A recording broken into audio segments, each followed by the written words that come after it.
Avant l'avènement du Christ, le monde doit passer par une épreuve finale qui ébranlera la foi de nombreux croyants.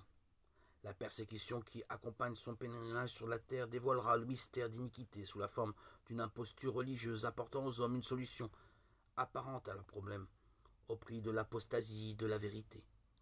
L'imposture religieuse suprême est celle de l'Antichrist, c'est-à-dire d'un pseudo-messianisme où l'homme se glorifie lui-même à la place de Dieu et de son Messie venu dans la chair.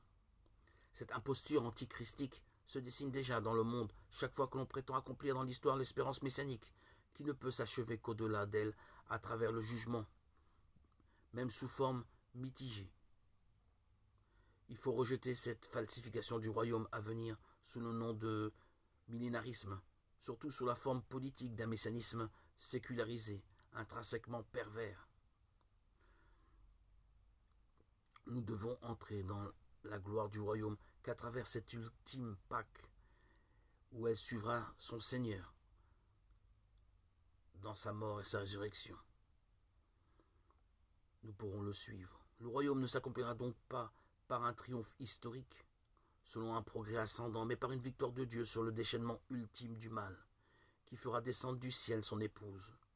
Le triomphe de Dieu sur la révolte du mal prendra la forme du jugement dernier, après l'ultime ébranlement cosmique de ce monde qui passe. À la suite des prophètes et de Jean-Baptiste, Jésus a annoncé dans sa prédication le jugement du dernier jour. Alors seront mis en lumière la conduite de chacun et le secret des cœurs. Alors sera condamnée l'incrédulité coupable qui a tenu pour rien la grâce offerte par Dieu. L'attitude par rapport au prochain révélera l'accueil ou le refus de la grâce et de l'amour divin. Jésus dira au dernier jour, « Tout ce que vous avez fait à l'un de ces plus petits de mes frères, c'est à moi que vous l'avez fait. » Matthieu 25, 40. Le Christ est Seigneur de la vie éternelle, le plein droit de juger définitivement des œuvres et les cœurs des hommes appartient à lui en tant que Rédempteur du monde. Il a acquis ce droit par sa croix. Aussi le Père a-t-il remis le jugement tout entier au Fils. Jean 5, 22.